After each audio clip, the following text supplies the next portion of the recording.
या क्या आप रेलवे की तैयारी कर रहे हैं, क्या आप एसएससी की तैयारी कर रहे हैं, जो जिस चीज़ की भी तैयारी कर रहे हैं, क्या आप दरोगा बनने की तैयारी कर रहे हैं या आप शिक्षक बनने की तैयारी कर रहे हैं, जिस क्षेत्र की भी तैयारी कर रहे हैं उसमें आपको समान अध्ययन जीएस पढ़ना ही होता है।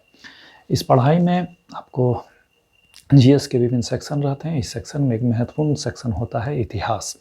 इतिहास से आप बिल्कुल कट नहीं सकते हैं या छूता नहीं रह सकते हैं, क्योंकि अगर आपको सफलता लेनी है तो आपको इतिहास पढ़ना भी पड़ेगा और इतिहास पढ़कर ही आप इतिहास रचेंगे अपना।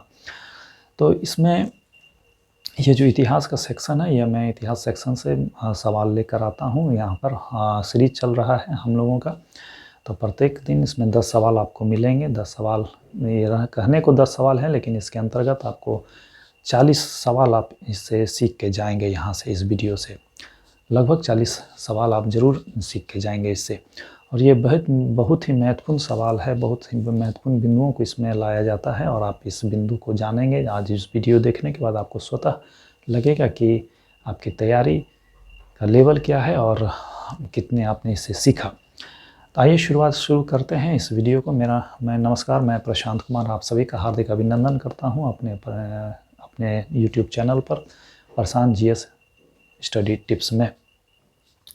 तो सबसे पहले आपके सामने पहला सवाल है कि हड़प्पा सभ्यता के किस नगर को या किस स्थल को लघु हड़प्पा या लघु मोहनजोदड़ो कहा जाता था।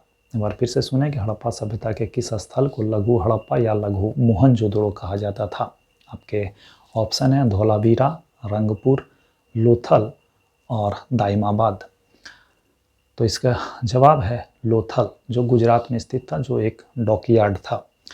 धोलावीरा जो था यह भी गुजरात में था और यह यहाँ की जल प्रबंधन अति विशिष्ट थी यहाँ पर, और यहाँ अवशेष के रूप में एक स्टेडियम का भी अवशेष के रूप में देखा जाता है।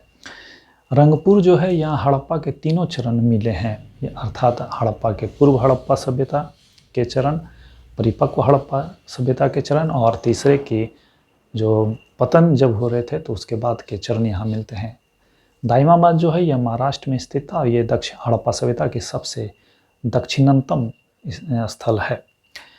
चलते हैं दूसरे सवाल पर कि दूसरा सवाल है कि सबसे छोटा उपनिषद किसे कहा जाता है। एक बार फिर से कि सवाल सुने कि सबसे छोटा उपनिषद किसे कहा जाता है। ऑप्शन 1 है बृहदारण्यक उपनिषद, ऑप्शन बी है कठोपनिषद, ऑप्शन सी है मुंडकोपनिषद और ऑप्शन डी है मांडुक्योपनिषद। फिर से बार सुन लें कि बृहदारण्यक उपनिषद, कठोपनिषद, मुंडकोपनिषद और मांडुक्योपनिषद। तो इसका जवाब है, सही उत्तर है मांडुक्योपनिषद। बृहदारण्यक उपनिषद जो है इसमें आपको अश्वमेध यज्ञ की चर्चा की गई है और कठोपनिषद जो है इसमें आत्मा को पुरुष कहा गया था और इसी में आपको यम और नचिकेता की कहानी और जो वार्तालाप है वो इसमें मिलती है। मुंडकोपनिषद जो है यह इसके अंतर्गत सत्यमेव जयते जो हम लोग देखते हैं, सत्यमेव जयते जो शब्द है जो लिया गया है संविधान में, वो मुंडकोपनिषद से ही लिया गया है। और मांडुक्योपनिषद जो है यह सबसे छोटा उपनिषद है और यह अथर्ववेद का उपनिषद है। चलते हैं तीसरे सवाल की ओर। ऋग्वैदिक काल में किस राजनीतिक संस्था की तुलना आधुनिक लोकसभा से की जाती है। अर्थात फिर से बार सुने इसे कि ऋग्वैदिक कालीन किस राजनीतिक संस्था की तुलना आधुनिक लोकसभा से की जाती है। आपके ऑप्शन है विधत, ऑप्शन बी है सभा, ऑप्शन सी है समिति और ऑप्शन डी है गण। इसका सही जवाब है समिति। समिति जो है यह सर्वसाधारण की आवाज़ थी वहाँ पर और इसमें जन के सभी सदस्य इसमें भाग लेते थे। उसके बाद जो विधत है यह प्राचीनतम आर्यों की प्राचीनतम जनसभा थी और जो सभा थी यह वर्तमान में राज्यसभा के समान है। तो आप ये याद रखेंगे कि जो ऋग्वैदिक कालीन राजनीतिक संस्था सभा थी वो राज्यसभा के समान है और जो समिति है वो वर्तमान लोकसभा के समान थी। और जो गण है यह इसमें कुलीन वर्ग लोग भाग लेते थे। देखते हैं चौथा सवाल कि दिल्ली सल्तनत का वह कौन एकमात्र शासक था जिसने बेरोजगारों और गरीबों को मासिक भत्ता देता था। दिल्ली सल्तनत का एकमात्र शासक वो कौन था जो बेरोजगारों एवं गरीबों को मासिक भत्ता देता था? आपके ऑप्शन हैं बलबन, जलालुद्दीन खिलजी, मोहम्मद बिन तुगलक और सिकंदर लोदी। आप एक बार फिर से सुन लें कि बलबन, जलालुद्दीन खिलजी, ऑप्शन सी है मोहम्मद बिन तुगलक और ऑप्शन डी सिकंदर लोदी। इसका सही जवाब है सिकंदर लोदी। सिकंदर लोदी जो था वो बेरोजगारों और गरीबों को मासिक भत्ता देता था और अपने शासनकाल में उसने बहुत से करों में कमी भी की थी। बलबन जो था यह इसे उलुग खां इसकी उपाधि थी और यह एकमात्र दिल्ली सल्तनत का शासक था जो सुल्तान था, जो सुल्तान बनने से पूर्व ही सुल्तान के कार्यक्षेत्र का उपयोग करता था। उसके बाद जलालुद्दीन खिलजी तो था, इसका उपाधि शाइस्ता खान की थी। इसका आंतरिक और बाह्य दोनों नीति बहुत ही उदार थी। मोहम्मद बिन तुगलक ने दीवाने कोही नामक एक विभाग की स्थापना की थी जो कृषि की उन्नति के लिए इसका मुख्य कार्य करना था। देखते हैं अब पांचवें सवाल को कि सल्तनत काल में केंद्रीय सेना को किस नाम से जाना जाता था? फिर से सुन लें कि सल्तनत काल में केंद्रीय सेना को किस नाम से जाना जाता था? आपके ऑप्शन है सवार कल्ब पहला, ऑप्शन बी है अमीर सादा, ऑप्शन सी है हश्म कल्ब और ऑप्शन डी है अमीर बहर। तो आप इसे एक बार फिर से सुन लें कि सवार कल्ब, अमीर सादा, हश्म कल्ब और अमीर बहर। तो सही इसका जवाब होगा हश्म कल्ब। हश्म कल्ब जो था इसे ये केंद्रीय सेना के नाम से जाना जाती थी। जहाँ तक बात है सवार कल्ब का, ये शाही घुड़सवार जो थे उसका नाम सवार कल्ब था। अमीर सादा जो था यह 100 सैनिकों का मुख्य अधिकारी होता था। जो 100 सैनिकों का अधिकारी था उसे अमीर सादा कहा जाता था। और अमीर बहर जो था यह नौकाओं की व्यवस्था करने वाला या प्रबंध करने वाला अधिकारी था। तो यह पांचवा सवाल था। चलते हैं छठे सवाल पर। छठे सवाल में देखते हैं कि किस शासक के द्वारा आगरा में जियामती विधि के द्वारा बाग लगवाया गया जिसे नूरे अफगान कहा जाता था?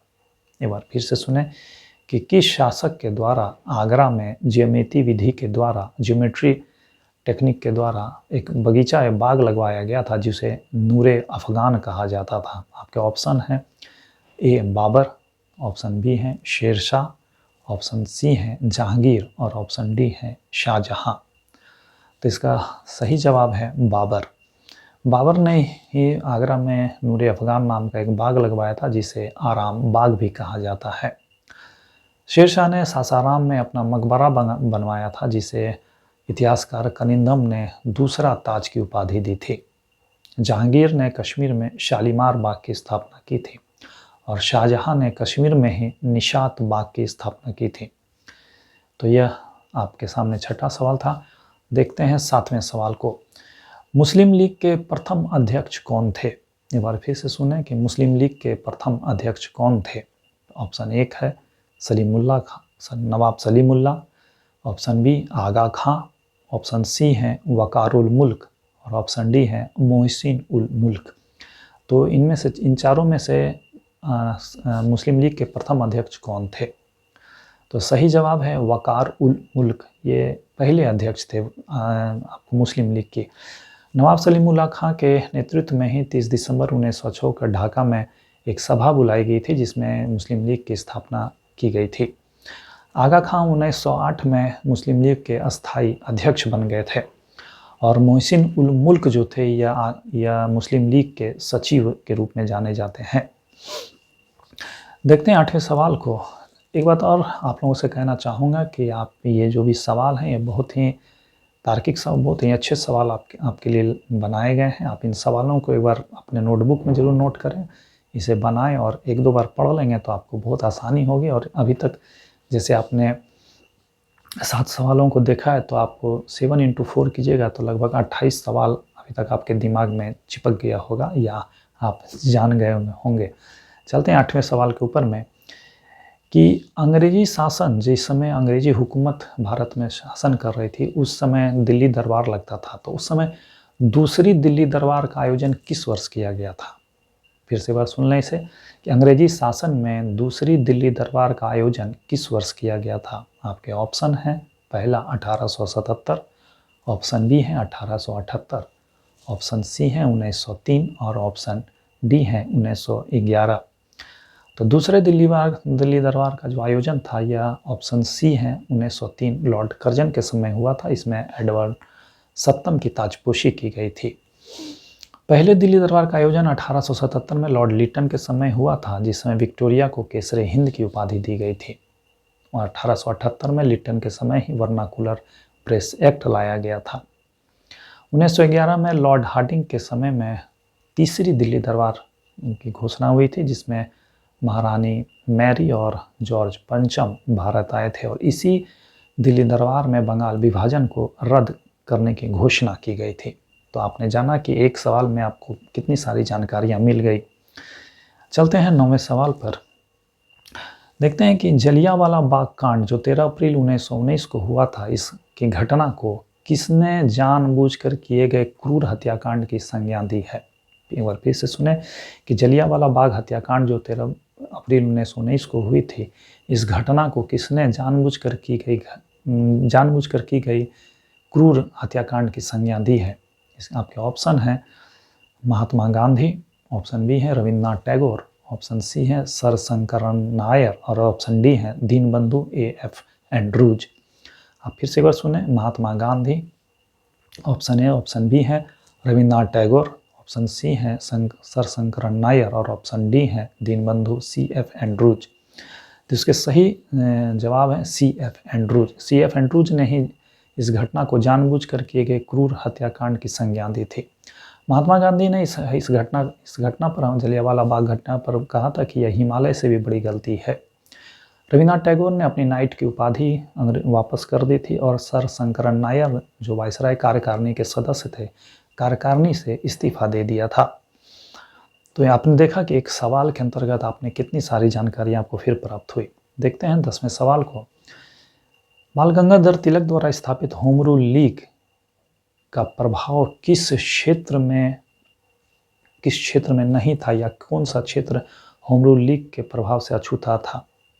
आपके ऑप्शन है कर्नाटका, ऑप्शन बी है मध्य प्रांत, ऑप्शन सी है बरार और ऑप्शन डी है बम्बई।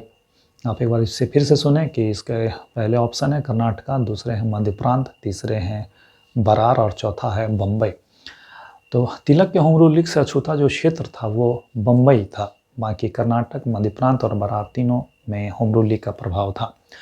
चूँकि पूरे महाराष्ट्र में प्रभाव था, लेकिन महाराष्ट्र के अंतर्गत सिर्फ बम्बई ही एक ऐसा क्षेत्र था जो इनके प्रभाव से अलग था।